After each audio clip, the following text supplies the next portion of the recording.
Abdi sareng rerencangan abdi bade wawancara basa Sunda nyaeta wawancarana pendidikan. Assalamualaikum, punten tiasa abdi nyuhunkeun waktosna sakedap kanggo wawancara ngeunaan kana kagiatan pendidikan sakola. Waalaikumsalam, mangga tiasa.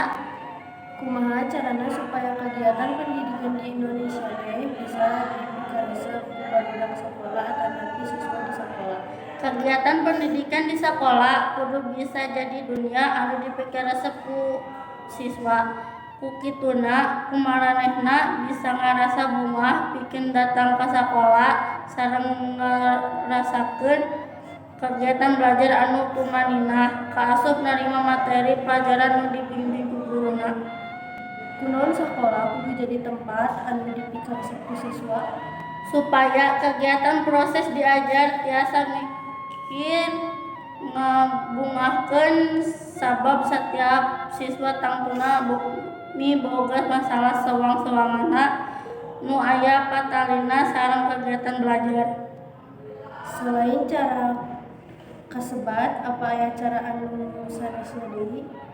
Aya nyaeta urang bisa ngamanfaatkeun teknologi pikeun ngabantosan, contona nyaeta HP, smartphone, ponsel. Misalna dina proses belajar urang bisa ngagunakeun teknologi keur ngentasan masalah pendidikan. Misalna ngabantosan PR atanapi pancen di sakola.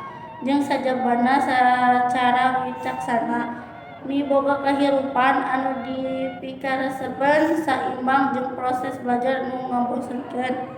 Sabab kahirupan anu dipikaresep mah lain ngan ukur dengan ilmu hungkul.